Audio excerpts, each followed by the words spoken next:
Estimats voluntaris i voluntàries, aquesta és una reunió de formació que fèiem com les jornades d'inici de curs, no? I té un format molt especial degut a la situació que estem vivint. Sigueu benvinguts a aquesta jornada. I jo crec que serà tan profitosa com les altres, ¿vale? I moltes gràcies per haver-vos connectat i seguir estos moments de formació, no? I de retrobament. Jo no vos puc veure físicament, però vos imagino. Avui la part formativa de la jornada va a càrrec d'una persona que és un honor tenir-la aquí escoltant-la, ¿vale? És l'abadessa del convent Sant Benet de Montserrat. Les seues paraules estan carregades de saviesa, cosa que li agraïm enormement. Ella se diu Maria del Mar Albajar i ens parlarà sobre el tema de una espiritualitat para la acción. Ella diu que, bueno, tinc que dir-vos que este vídeo el va gravar ella per a les escoles d'estiu de Càritas Espanyola. Nosaltres, l'equip directiu, juntament amb els tècnics, l'hem utilitzat també per formar-nos, no? Val la pena, de veritat. Jo crec que vos serà profitosa. I diu moltes coses, però una de les coses que diu és que mos comprometem en la realitat, i en aquella realitat que palpem, que veiem, ¿vale? Però també diu que aquest compromís no pot quedar només en la realitat intramundana, sinó que acaba en aquella realitat en mayúscules que anomenem Déu, perquè la nostra religió és una religió, diríem, encarnada, no? Parlant de la realitat, avui en dia vivim una situació realment complicada, penosa per a molta gent. La pandèmia que ens està afectant, com diu la paraula pandèmia, pan significa mundo, universo, i demia, demografia, és dir, població. Està afectant a la població de tot el món, ¿vale? I cada un ho viu en les realitats que li toqui viure i en els països en què ha nascut i en les terres que s'ha criat. I nosaltres no som els més desafortunats, ja que pensar això, ¿vale? Quan ve una pandèmia d'aquest tipus, que és una pandèmia social, econòmica, sanitària, no? Normalment el primer que fem és pensar en nosaltres, protegir-nos nosaltres, amb les mascaretes, el que siga, no? I després en la família, i després en els veïns i en els amics, no? Però no ens podem quedar tancats en aquest cercle de les nostres relacions, ¿vale? Tenim que pensar en tota la gent que ho està passant malament. Ens rentem les mans molt sovint, però nosaltres ho fem per una situació higiènica, no com Pilat. Pilat ho feia perquè se desentenia de la realitat que l'envoltava, de la situació que tenia davant. Nosaltres no podem posar-nos de perfil a tot el que està patint el món, i menys els nostres conciutadans o la nostra societat. Ara estem esperant, tenim promesos, 140.000 milions d'euros de la Comunitat Econòmica Europea. Això són molts milions. Tinc entès que uns 21.300 ja estan, diríem, en llum verda. Ojalà no servisquen sols per rescatar o per sanejar fàbriques, indústries, comerços, sinó que servisca també per recuperar gent que s'ha estat quedant, diríem, a la cuneta de la carretera, s'està quedant al marge, s'està quedant marginat, no? I tenim que pensar, i volem, que això vagi també als excluïts de la societat i que siga una manera d'incluir-los, per la inclusió social, per la promoció dels últims, pel bé comú, en definitiva. El cardenal Tagle, que és el president de Càritas Internacionalis, aquí vam tindre el gust, Agustí, el secretari general i jo, de tractar en ell en una jornada o en un simpòsium que vam fer de Teologia de la Caritat a Santiago de Compostela. És un home que viu la realitat social d'una manera, ell és filipino, viu a Filipines i ho té molt... En aquests moments suposo que passarà temporades al Vaticà, no? Ell ens està dient que la societat ens jutjarà a aquesta gent... que la història jutjarà a esta generació per la manera que està responent a esta pandèmia, de com fem de l'amor, diríem, una pandèmia de caritat que abarque a tot el món, no? I això, pues, tenim que pensar que hi ha gent que ho està passant molt, molt malament.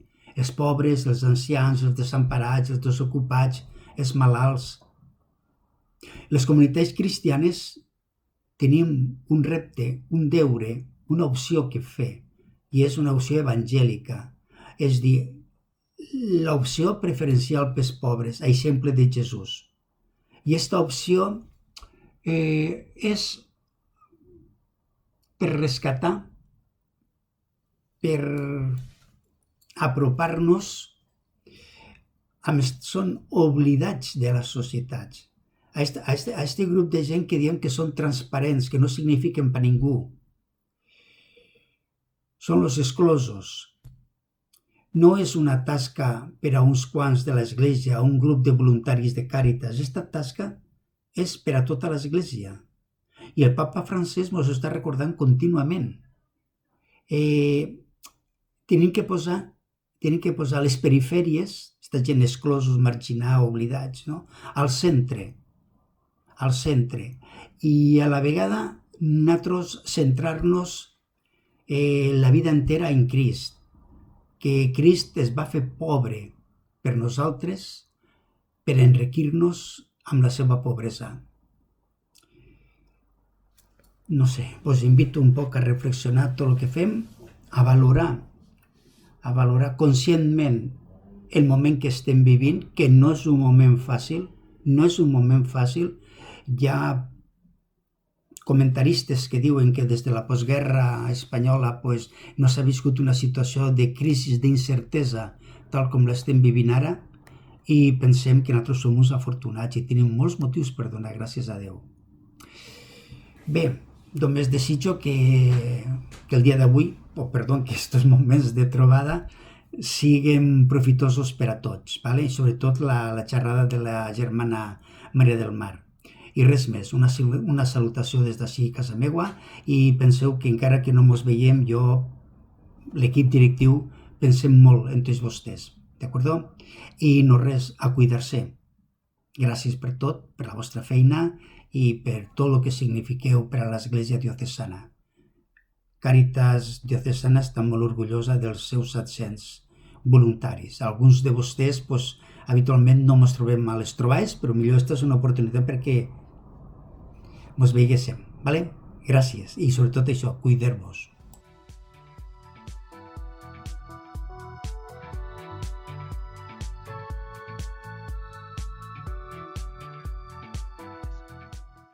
Pues muchas gracias a vosotros y a vosotras. Decís que es un privilegio estar con una abadesa, pues es un privilegio estar con Cáritas. Igual, cuando me piden algo de Cáritas no sé decir que no. No es que no sepa decir que no, sino que me sale un sí de todo corazón. Desde el monasterio, nuestra acción social, ¿no?, se ve muy limitada por nuestro estilo de vida. Y os siento a vosotras, a vosotros como nuestros brazos, nuestras manos, los que lleváis a cabo esta acción que nosotras concretamente pues no hacemos. Y o sea que eso, el privilegio es mío, estoy encantada de estar aquí con vosotras y vosotros, y espero pues compartir algo. También deciros que me encanta que hayáis elegido de este título de la espiritualidad para el compromiso a una monja benedictina, que vivimos en un monasterio. A mí me han dicho muchas veces y me preguntan, ¿y vosotras qué hacéis allí todo el día rezando? ¿No os aburrís? Y en cambio que de Cáritas haya salido este título, esta propuesta, que yo desde el monasterio, desde esta vida monástica, pueda compartir algo de lo que es el compromiso, la espiritualidad para el compromiso social.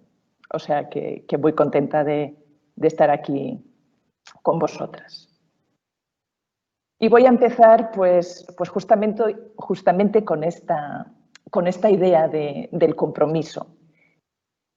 Vosotros supongo que lo tenéis muy claro, cuando habláis de compromiso sabéis a lo que os estáis refiriendo, pero pero voy a empezar hablando de esto. Una espiritualidad para el compromiso y el compromiso social. Compromiso social para mí tiene que ver con realidad. El compromiso social nace del compromiso con lo que es, con lo que está vivo, con lo que está sucediendo, con el límite, con las cosas tal como son. Os estoy diciendo cosas que ya sabéis, lo sé, pero empezamos por aquí. El compromiso es con la realidad, con lo que vivimos, con lo que somos, con lo concreto, con lo que tocamos. Pero este compromiso no lo tenemos porque se termina aquí, sino porque sabemos que esta realidad, en esta realidad está la realidad en mayúscula. Y aquí es donde enlaza con la espiritualidad. La espiritualidad con el compromiso habla de un compromiso con lo terreno, con lo corporal, con lo físico, con lo material, porque nuestra religión es encarnada y solo podemos encontrar aquello que más buscamos, aquello que deseamos, aquello que anhelamos, lo que soñamos, solo se encuentra a través del compromiso con lo que hay, con la realidad. Porque en la realidad, en minúscula, es donde descubrimos la realidad en mayúscula. Nos comprometemos con lo que vemos porque soñamos lo que no vemos. Nos comprometemos con lo que tocamos porque intuimos algo que no se puede tocar. Nos comprometemos con lo evidente porque intuimos algo que no es evidente. Me comprometo con mi vecina, con mi vecino, que está ahora viviendo en la calle, esta persona que me encuentro cuando salgo, no porque no tenga trabajo, no porque ahora está pidiendo ayuda, sino porque yo sé que ella es mi hermana y eso no es evidente. Me comprometo con toda esta gente que se ha quedado con trabajo ahora a causa de la pandemia.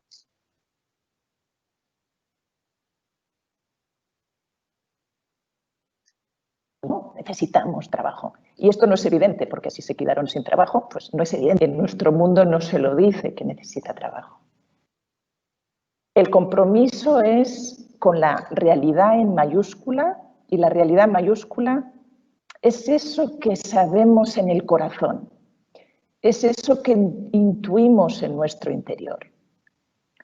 Y esa realidad en mayúscula, esta justicia, esta paz, esta felicidad, este deseo de amor, solo se encuentra acompañando, comprometiéndonos con la realidad en minúscula, que es justo lo que vivo y tal como lo vivo. Realista no es quien ve la realidad y la define por lo que ve. Realista, y estoy citando así de fondo está Jürgen Moltmann, realista es quien ve lo posible en lo que hay. Este es el realista, porque la realidad en mayúscula, es lo que late, lo que subyace, lo que vive dentro de toda la realidad en minúscula. Realista no es aquel que dice, mira, me tendréis que aceptar como soy porque soy así, sino realista es, me tendréis que aceptar porque soy así, pero sé que puedo ser de otra manera. Realista no es el que dice, mira, le vamos a dar comida y poca cosa más porque es que no es capaz de hacer nada más, sino realista es aquel que ve las posibilidades del otro, esas posibilidades que el otro ha olvidado incluso. Realista es quien no olvida quién es. Realista es quien no olvida quién el otro es, aunque el otro lo haya olvidado. Hay un autor, Ernst Bloch, que hablaba del futuro, del principio utopía, él hablaba de futuro. Nosotros nos comprometemos, el compromiso, nos comprometemos con esta realidad, con este concreto, con este presente, para que las cosas cambien. Y este Ernst Bloch hablaba del futuro, ¿no? Esto que queremos que cambie va a abrir otro futuro, otra realidad, va a cambiar el mundo en el que estamos. Pero Bloch, que hablaba del futuro, ¿no? Trabajemos ahora para construir un futuro mejor, decía, este futuro no es algo que sucede después, no es algo que está después en el tiempo. Él hablaba de futuro, de utopía, de sueño, él no utilizaba la palabra sueño, utopía, futuro, como aquella posibilidad posible ahora. Es, en todo momento está lo que vemos, lo que tocamos, lo que sentimos, pero todo, la realidad, lo que sucede, las personas, la creación y yo misma, estoy preñada, estoy habitada por algo posible. Y posible quiere decir dos cosas, que aún no es, pero que es posible, no es fuera de mi alcance. Posible quiere decir que está a mi alcance.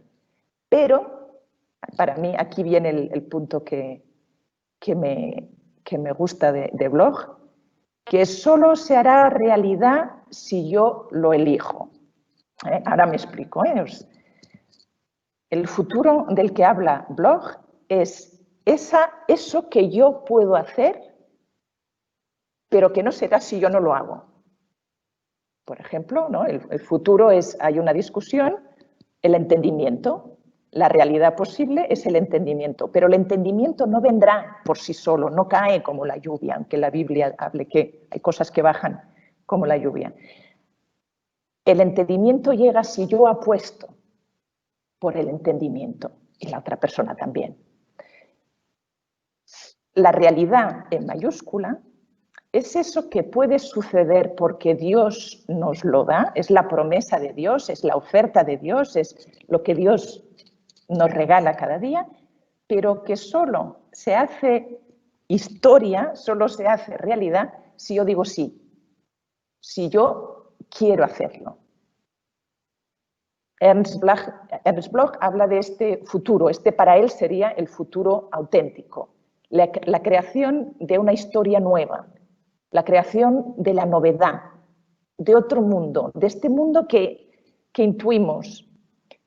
Pero este otro mundo no es una fantasía, este otro mundo es la realización de eso que queremos, es la realización de algo que llevamos dentro, de una intuición, de un conocimiento interno, a veces aún no verbal, a veces aún no puesto en palabras, pero es ese deseo de paz, es ese deseo de justicia, ese deseo de equidad, ese deseo de amor, ese deseo.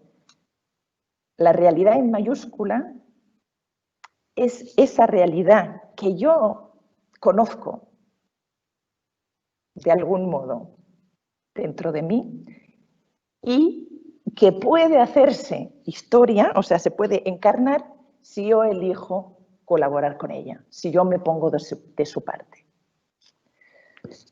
Entonces, cuando hablamos de compromiso, estamos hablando de que nos comprometemos con la realidad. Con la realidad quiere decir, con eso, con mi hermana, yo que vivo en comunidad, con la hermana que me encuentro cada día, con la vecina con la que hablo cada mañana, con los problemas que tengo, con mi realidad.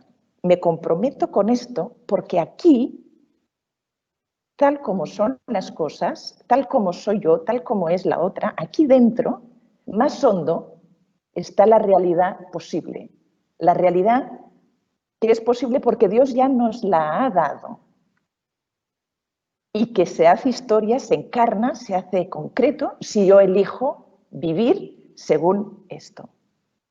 Espero no haber liado. A veces la espiritualidad ha elegido esta realidad sublime y la ha separado de la historia, ¿no? Y cuando nos muramos tendremos el cielo y vamos a irnos a un monasterio para alejarnos de los problemas de la vida, vamos a separarnos de la realidad para encontrar la paz. No, la espiritualidad del compromiso es en el corazón de la historia, en el corazón de lo que estoy viviendo, en el corazón del sufrimiento. Ahí todo esto está atravesado por un corriente de vida, por la realidad, por la realidad que es real, la verdadera realidad, que es esa realidad que es amor, que es justicia, que es esta hermandad que Dios nos propone en la que todas y todos somos seres únicos y libres. El compromiso, la espiritualidad del compromiso, es este compromiso con lo que es, con lo que hay y tal como es y tal como está. Rogers, un psicólogo, habla del cambio y que el cambio sucede cuando aceptamos lo que hay. Es en la aceptación de lo que hay, el compromiso con lo que hay, que permite que lo que hay se convierta en lo que puede ser. Es el compromiso con mi hermano, con mi hermana, el que permite que ella se convierta en quien puede ser. Es el compromiso con la creación, con la naturaleza, lo que permite que la naturaleza se convierte, Romanos 8, se convierta, se libere, se convierta en lo que puede ser. Y también, y aquí a veces nos olvidamos las buenas personas que intentamos hacer el bien, es el compromiso conmigo misma lo que permite que yo me vaya convirtiendo, que yo vaya siendo quien puedo llegar a ser. El compromiso con la realidad es, pues, un compromiso con lo que hay, con lo que vemos, con lo que tocamos, y ese compromiso, esta relación, este amor, esta tozudería, como vamos a ir viendo, es lo que permite que todos, todas y todo podamos llegar a ser quien estamos llamados a ser, quien estamos invitados a ser, que lleguemos a ser esa plenitud, esa felicidad, este sueño que Dios tiene para nosotras. Este sueño llegó primero, es la promesa de Dios, es la creación, llegó primero, y nosotras tenemos que ir aceptando, acompañando lo que hay para ir abriéndonos a eso que puede ser, que es lo más real de la realidad. Como luego queda un rato, si hay alguna pregunta, como no puedo ver vuestras caras, entonces, si hay algo que lo explico así que no se entiende, pues después me preguntáis. He hablado un poquito de compromiso social, que es compromiso con la realidad, para descubrir la realidad de verdad, la verdadera realidad. Y vamos a hablar también de espiritualidad. ¿Qué es espiritualidad? Mira, espiritualidad es proceso, es la práctica, es el camino, para decirlo sencillamente, que nos lleva a estar vivas, a estar vivos, a vivir vivos. A veces vivimos funcionando. A veces la buena gente que está en Cáritas y está en los monasterios, vivimos como estrujados, como las bayetas que se les da vuelta para que queden bien secos. La espiritualidad nos ayuda a vivir vivos, a ser seres con vida. Ya que soy benedictina y hablo desde el monasterio de San Benito, pues cito a San Benito que dice, en su propuesta, a quien quiere venir al monasterio, que es una propuesta evidentemente de espiritualidad, vivir en un monasterio, dice, ¿quién quiere la vida y ver días felices? Para Benito, la espiritualidad es abrirse a la vida y a la felicidad. Y dice que cuando vamos avanzando por este camino, se nos va ensanchando el corazón. Vamos, dice Benito, vamos corriendo con el corazón ensanchado por los caminos del Evangelio. Espiritualidad es estar vivas, estar vivos. No funcionar, no arrastrarnos, no andar todo el día estresados, agobiadas, sino estar vivos incluso en tiempos de tempestad, que es el marco, el contexto en el que estamos. Es estar vivos, es ensanchar el corazón, es ser presencia del misterio, de Dios, incluso en medio del caos, en medio del dolor, en medio del sufrimiento, en medio de la oscuridad. El síntoma o uno de las lucecitas que nos dicen si nuestra espiritualidad va bien o no es si estamos vivos o no, realmente vivos, si somos personas vivas. La espiritualidad vendría a ser vivir como si nos creyéramos de verdad que Dios existe. Como la espiritualidad es ese proceso en el cual mi vida va cambiando como si fuera verdad que Dios existe. Yo creo que la mayoría de gente que estáis en Cáritas sois creyentes, tengo entendido, igual alguien no. Pero muchas de las personas que nos decimos creyentes muchas veces vivimos como si no lo fuéramos. Porque hacemos muy buenas cosas, estamos muy atareadas, pensamos mucho, organizamos, planeamos, nos damos. Pero en realidad no lo hacemos como si Dios existiese, como si Dios fuera verdad, sino como tenemos a Dios como por si acaso, para cuando necesitemos ayuda o para empezar el día o para dar gracias en algún momento, pero todo lo demás lo hacemos según nuestros recursos, según nuestras posibilidades y confiando en nuestras propias fuerzas y nuestros propios valores. Y para eso hay que ser muy fuerte y prepararse y ser muy generoso. Espiritualidad es vivir como si Dios fuera verdad, como si Dios existiese. ¿Y eso qué quiere decir? Pues que si Dios existe, algo cambia en mí. Si Dios existe, es lo más sencillo, ¿no? Incluso lo que me ha salido bien, lo que ha salido mal, lo sé yo. Igual a mí me parece que ha ido mal y en cambio a Dios le parece estupendo. O me parece que ha ido bien y Dios dice, ¡ay, lástima! Hubiera podido ser más sincera o más humilde o más generosa. No sé si Dios dice estas cosas. Si Dios existiese, ¿en quién confiaría yo? Si Dios existiese, ¿de dónde sacaría yo mis fuerzas? Si Dios existiese, si mi vida de verdad respondiera a ese Dios que existe, que es amor, ¿cómo planificaría yo? ¿Cómo controlaría yo mi agenda? Y lo digo por mí misma, ¿eh? ¿Dónde pondría mis prioridades? ¿Cómo trataría a los demás? Si Dios existiese, ¿cómo me trataría a mí?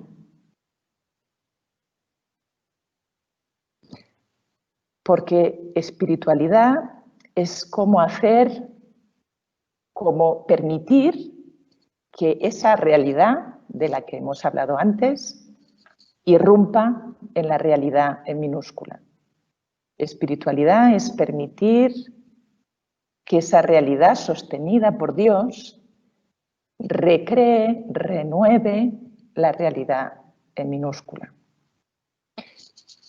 Y para eso necesitamos tener ratos para recordarnos que Dios está de nuestra parte, que nuestra fuerza, que nuestra confianza, que nuestro apoyo lo sacamos, si queremos, de la fuente que está en nosotras. Y seguimos. Y para seguir, os cuento un cuento. Os cuento un cuento que seguramente ya conocéis, yo lo he contado más de una vez, pero cuando quiero hablar de espiritualidad o cuando quiero hablar del reino de Dios, la imagen que me viene es este cuento y por lo tanto, por eso os lo comparto. Este cuento lo contó James Finley en una ocasión en que su país estaba dominado por los ingleses en Ghana y él quería recordar a sus compatriotas el valor de su cultura, de su pueblo, de su raza, de su país. Y estaban todos los dignatarios de las tribus reunidos, contando, debatiendo si debían apuntarse a las costumbres de los ingleses, si debían luchar, si debían someterse. James Finley se levantó y contó esta historia. Y la historia es una historia que cuenta también Leonardo Boff, se llama El águila y la gallina. Y aunque la hayáis oído, os la vuelvo a contar.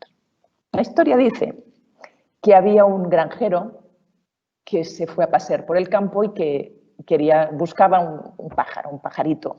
Tenía ilusión de tener un pajarito y se fue a buscar un pájaro por el campo. Y se encontró con un aguilucho, una águila pequeñita que estaba por el campo. Y la recogió. Como no tenía otro sitio donde ponerla y cuidarla, pues la puso en su corral con las gallinas. Y allí fue creciendo, fue comiendo. Las gallinas al principio les pareció un poquito raro aquel bicho, pero pronto se acostumbraron al aguilucho. Y el aguilucho aprendió a vivir como las gallinas, a comer como las gallinas, a beber como las gallinas, a hacer el horario de las gallinas. Se acostumbró al horizonte de su corral, a sus 4 paredes, y así fue creciendo. Fue tomando unas medidas que no eran las de las gallinas, sus alas hacían 3 metros, pero sus costumbres no cambiaron y vivía como una feliz gallina. Y así era, hasta que vino una amiga del granjero, una bióloga, y el granjero le enseñó la casa, el corral, y cuando la bióloga vio el corral, dice, oye, pero si aquí tienes un águila. Dice, sí, la recogí hace tiempo de fuera, dice, pero ahora ya es una gallina porque no conoce otra cosa, la traje aquí de muy pequeñita, es una gallina. Y la bióloga dice, no, de ninguna manera, un águila es un águila y tiene corazón de águila y toda la vida será un águila. Y el granjero le decía que no, que esta águila nunca ha visto un águila, lo único que conoce es el gallinero y ella cree que es una gallina y las demás gallinas pues la han aceptado así. Y la bióloga dijo, no, ya vas a ver. ¿Me dejas hacer un experimento? Y el granjero le dio permiso. Y la bióloga entró en el corral, cogió al águila, la bióloga debía estar fuerte porque un águila con alas de 3 metros debe pesar bastante, cogió el águila, se la puso encima de su brazo, se la miró y le dijo, águila, tú tienes corazón de águila y estás hecha para volar. Emprende el vuelo. Y el águila se quedó encima del brazo, la miró, así como un poco distraídamente, luego miró abajo, vio a sus compañeras gallinas por abajo picoteando, dio un brinco ¡pop! Y se volvió con sus gallinas. Y el granjero le dijo, ya te lo he dicho, se piensa que es una gallina. Y la bióloga dijo, no, un águila nunca pierde el corazón de águila. Volveré mañana. Y así fue. El día siguiente vuelve la bióloga, dice, déjame hacer un experimento. Cogió otra vez al águila, la subió a lo alto del gallinero, que tenía una especie de terracita arriba, la subió hasta arriba para que viera un poco más de perspectiva y le dijo, águila, tú eres un águila, tienes corazón de águila y tus alas están hechas para volar. Emprende el vuelo. Y el águila la miró así distraídamente, con aquel posado que dicen las gallinas, miró un poco a su alrededor, miró abajo, vio a sus gallinas compañeras picoteando por el suelo, dio un brinco un poco más alto esta vez y regresó con sus compañeras. Y el granjero le dije, ya te lo he dicho, no conoce otra cosa que las gallinas. Y la bióloga le dijo, no, aún dame una tercera oportunidad, mañana por la mañana volveré. Y al día siguiente por la mañana muy pronto, llegó con el granjero, cogieron al águila y se lo llevaron fuera del poblado, a lo alto de una montaña. Cogió al águila, se la volvió a poner encima del brazo y le dijo, águila, mira estas montañas, mira estos valles. Tú tienes corazón de águila y estás hecha para volar. Emprende el vuelo y vuela. Y el águila la escuchó, Y como siempre, así distraídamente, pero de repente le empezaron a temblar las patas.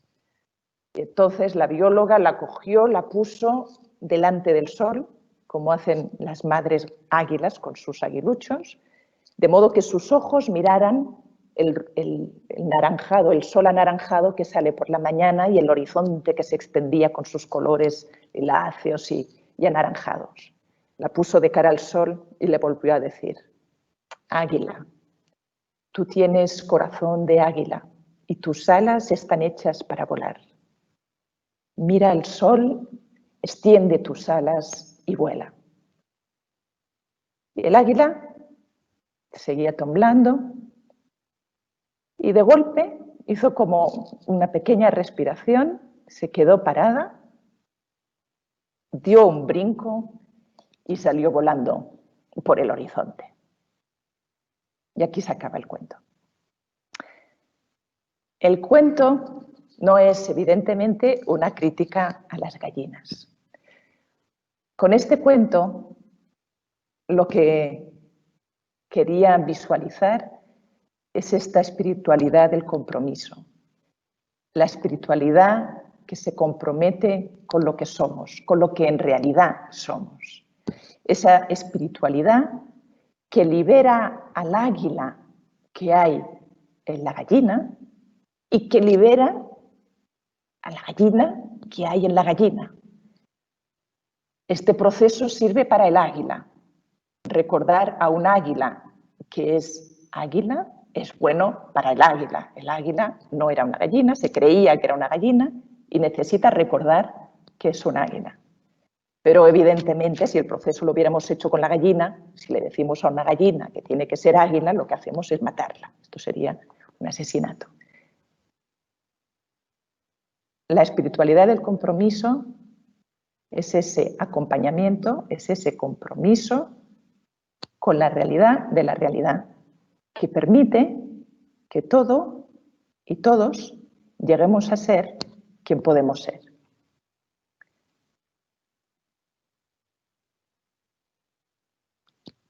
De este proceso, a los cuentos, no sé si está bien explicar los cuentos porque la riqueza de los cuentos es que cada una se saque sus propias enseñanzas.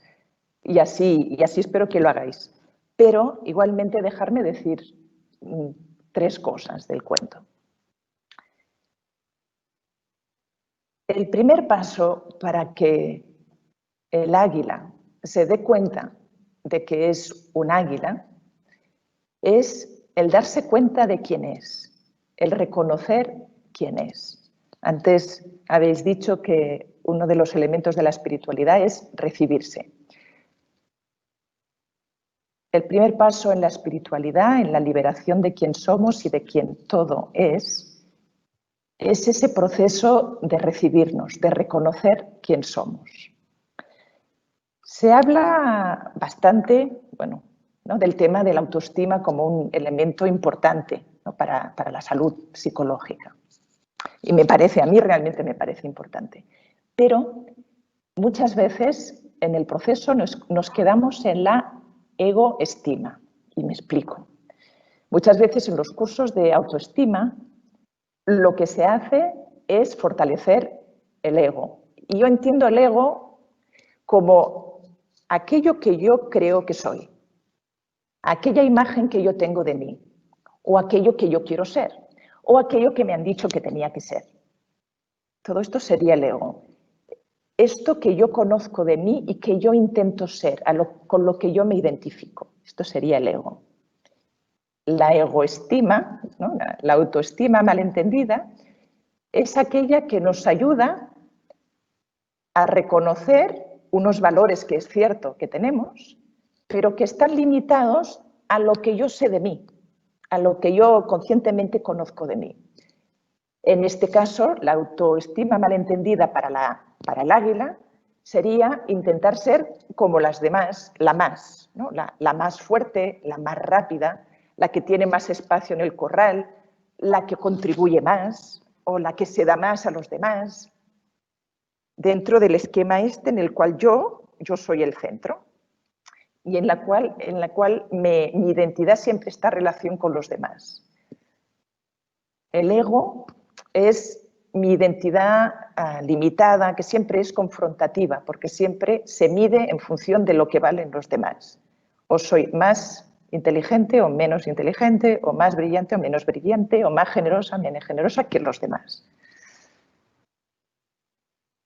La autoestima cristiana, el proceso de convertirnos en quien somos, el proceso de vivir como si Dios fuera verdad, el proceso de recibirnos de Dios, es ir más allá de mis valores, de mi egoestima, y pasar a la autoestima. ¿Y qué es la autoestima? Autos en griego es el sí mismo. El sí mismo es aquello más original de mí, aquella que yo soy y que nadie más es, aquella parte de mí que es libre, que es creativa, que es amorosa, que siendo única, porque el autor siempre es único, no hay una persona repetida, es plena unidad con todo, ¿no? Este es el misterio de la Trinidad. El ser, cada uno somos únicos, pero esta unicidad está en comunión con todos y con todo lo creado. Llegar a la autoestima, pues, llegar al autos, llegar a nuestro verdadero valor es llegar a un sitio de liberación, que nos liberamos de nosotras mismas, que nos liberamos de si valemos o no valemos, de si lo hacemos bien o no lo hacemos bien, de si hemos hecho suficiente o poco, o más o menos. Nos liberamos de las imágenes que tenemos, de lo que pretendemos ser, de lo que nos han dicho que teníamos que ser, de lo que nos gustaría llegar a ser, para descubrir quién somos realmente. En el caso del águila, descubrir su corazón de águila, que la diferenciaba de su entorno, que la hacía única, que al menos por un momento la separaba, que le pedía hacer un recorrido, al menos en algún momento, distinto de sus compañeras gallinas. La autoestima nos lleva a ser ese ser original que cada una de nosotras somos, que permite nuestra aportación única, nuestra contribución única al reino, a los demás, a la sociedad, a la creación, pero desde nuestra manera única de ser. Un águila parece mucho mejor que una gallina, pero para las gallinas debía ser monstruoso tener un águila entre ellas. Debía ser una cosa allí, una gallina mal hecha. Desde la autoestima no hay mejores ni peores. No es mejor un poeta que alguien que está en Cáritas, que un ingeniero, que un médico. ¿No? Cada uno está dando desde su fuente, desde su originalidad. Desde su fuente, que no es ella misma. El autor se nos regala, el autor lo recibimos, el autor se nos es dado. Yo me he fabricado mi ego, yo he trabajado mucho, yo qué sé, para aprender idiomas o para estudiar, o ahora para aprender a ser abadesa, yo qué sé, ¿no? Para lo que necesitamos ser. Para eso tenemos que esforzarnos. Pero para ser quien somos, debemos aprender a desesforzarnos, debemos aprender a soltar, debemos aprender a rendirnos, debemos aprender a recibirnos. Allí había un jesuita estadounidense que les decía a sus jesuitas: ¿ya sois suficientemente débiles? ¿Are you waking up? ¿Sois suficientemente débiles? ¿Os habéis estado preparando durante muchos años con estudios, muchos tipos de carrera, mucha preparación para contribuir al reino? Pero ya sois suficientemente débiles para entender el sufrimiento, para acompañar la debilidad, para reconocer la belleza que hay detrás de un marginado, de una flor de la creación. ¿Ya sois suficientemente débiles? El águila, en su proceso de convertirse en águila, tiene que pasar por un momento de debilidad. Su fortaleza, la fortaleza del águila era ser una buena gallina, porque eso es lo que ella creía que la hacía buena en su entorno. Pero su proceso de liberación pasa por rendirse, por abrirse a recibir quien ella es en realidad. Ella en realidad no es una gallina, ella en realidad es un águila. Las gallinas tienen que hacer el mismo proceso con el ser gallina. Y eso pasa por aceptar que hay algo que no depende de mi esfuerzo. Mi esfuerzo es el esfuerzo de recibirme, el esfuerzo de abrirme a aceptar, reconocer y amar esa que soy tal como soy. Y eso no siempre es fácil. Esta águila tuvo la ayuda y la insistencia de la bióloga, que le recordaba su ser auténtico. Y eso como acompañantes es lo mejor que podemos hacer. La tozudería, la insistencia de recordar, de ver, de reconocer y luego recordar a la otra, al otro, quién es en realidad, aunque ella se haya olvidado, porque yo también me olvidé de mí, me olvidé de quién soy y me olvido de quién soy en realidad. Recibirme es desmontar muchas de las estructuras, de los andamios que yo me he creado para ser eficiente, para ser eficaz, para ayudar, para salvar, para lo que cada una quiera hacer, para recibirme, para descubrir mi don, para descubrir mi peculiaridad, para recibir eso único que yo soy y que nadie puede dar por mí. Saliendo, ¿no?, de estos valores, de estos resultados de más o menos eficiencia, eficacia, salir un momento de ahí para poder dar quién somos en realidad, que es lo mejor que podemos dar, eso que somos.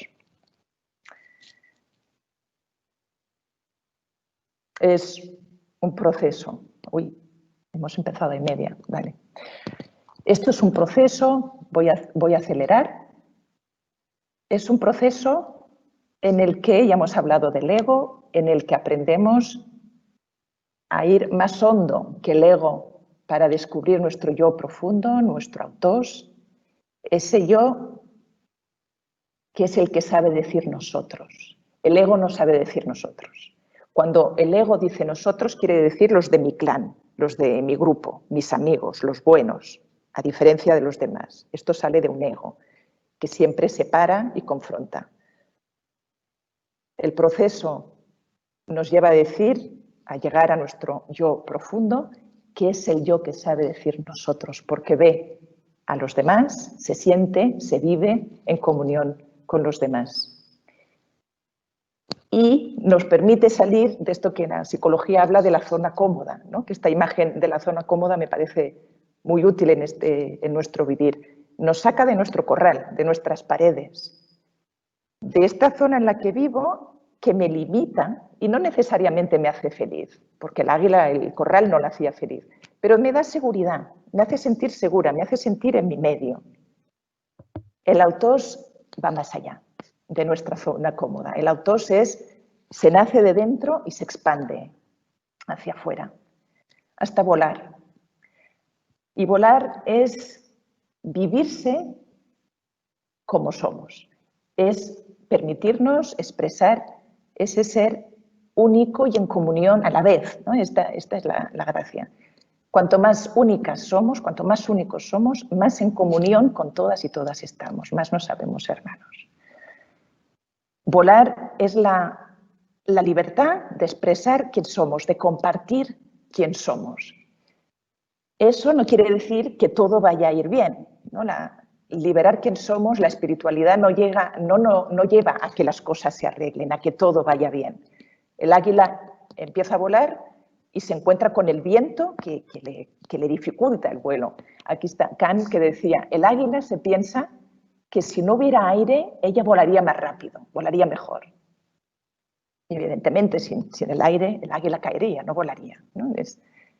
Volar es encontrarnos con esta realidad que es opaca, que es dura, que es sufriente, pero en diálogo con la cual, en compromiso con la cual, la realidad y yo nos vamos convirtiendo en quien podemos ser, nos vamos convirtiendo en reino. Para mí esto es el reino de Dios. El reino de Dios es esta sociedad, esta comunidad humana con toda la creación, con todo el planeta, en la cual todas y todos, ¿no?, cada una, nos vamos convirtiendo, vamos siendo a través del proceso, a veces del conflicto, del trabajo, del dolor, nos vamos convirtiendo en eso que podemos llegar a ser, que es la promesa de Dios, ¿no? Esta humanidad renovada, esta humanidad liberada. Jesús, haciendo ya para ir terminando, Jesús hace un proceso similar. En el Evangelio de Marcos, Marcos nos cuenta, al principio del Evangelio, Jesús se acerca al bautismo y en el bautismo oye que el Padre le dice: tú eres mi Hijo, en ti me complazco. Jesús se recibe de Dios, se abre para recibir esa identidad, ese amor, esa persona que Dios le da. Como Jesús es Dios, se abre hasta el infinito. No pone límites, no dice, bueno, sí, soy hijo de Dios, pero no. Jesús acoge su identidad divina hasta el extremo y así luego puede darla. Después, en Marcos, Jesús, que se ha recibido del Padre como el Hijo amado, se va al desierto y se encuentra con las tentaciones. Las tentaciones es este proceso de vivir desde el ego o desde el autos, desde lo que yo creo que debería ser o desde ese yo que se me regala. Y en Marcos 1:15 ya está Jesús predicando la buena nueva del reino de Dios y dice: el momento ha llegado, o sea, ya es el momento. Somos hijas e hijos amados de Dios y es el momento de vivirlo, no solo de creerlo, de saberlo, sino de actuar en consecuencia con eso, para así crear esa humanidad, esta justicia, esta paz, esta felicidad que Dios nos promete. Y lo dejo aquí. Solo una invitación práctica. Mi invitación sería, he intentado explicar un proceso, una espiritualidad. Mi invitación sería que intentarais sacar lo ideal, 30 minutos o más, pero si no 20 y si no 10 minutos al día. Pablo II supongo que os dijo para hacer silencio. Yo os digo para confrontaros con Dios, para que realmente viváis durante este tiempo como si Dios fuera verdad, que habléis con Dios o calléis con Dios, que seáis lo más reales posibles, que contéis eso que nunca os atrevéis a contar, que digáis quién sois, lo que os sentís, lo que os duele, lo que cuesta, que habléis desde vuestra más profunda profundidad con quien sabemos que nos acoge incondicionalmente. Esto, el expresarnos, el darnos ante este misterio infinito sin límites, permite que nos vayamos descubriendo a nosotras también con menos límites, ¿no? Con lo ilimitados que son nuestros límites. Y vamos haciendo espacio para que Dios nos vaya viviendo, para que este misterio, este reino de Dios que Dios es, pueda vivir con nosotras hacia vosotras, ¿no? hacia los demás y hacerse realidad. Nada más, aquí lo dejo. Gracias por escucharme.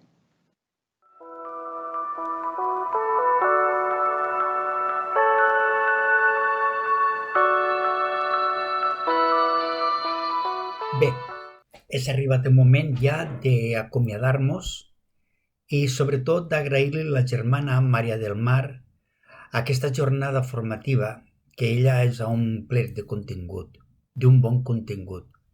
Jo em quedo amb dues idees de tot el que ella ha dit. La primera és quan ha explicat la paràbola o el relat de l'àguila i de la gallina, no? Quan ha dit que el regne de Déu es fa present en la comunitat quan ens anem convertint-nos en allò que podem arribar a ser. Crec en la potencialitat de tots vostès. La potencialitat dels valors, les actituds de les persones que constituïm Càritas al nostre bisbat. I aquest bagatge és molt, però ens ho tenim que creure a la vegada. Ens tenim que creure d'allò que creiem ser capaços d'arribar a ser i aconseguir-ho. Ànim. L'altre moment per a mi ha estat quan ha dit que l'acceptació no és resignació, és a dir, no és una cosa passiva, és acceptar les coses, sinó és optar per allò que ens llança sempre cap endavant. Moltes vegades posem freno per les nostres limitacions, que n'experimentem moltes de limitacions dia a dia, no? Però no tingueu por a la fragilitat pròpia i aliena, perquè a la Bíblia està replè d'exemples de com Déu està obrant les seves meravelles en la història de la salvació en i des de la limitació de les persones. Bé, vos invito a fer un comentari, a posar en el YouTube després a escriure, siga aquelles frases que més vos han arribat dintre o aquells comentaris que vosaltres vulgueu fer, tant positius com negatius, claro. I res més, gràcies per haver estat aquí esta estona davant de la pantalla i ben segur que ha sigut un temps profitós, ¿vale? I no res, no oblideu que mos tenim que cuidar i mos tenim que estimar. Gràcies.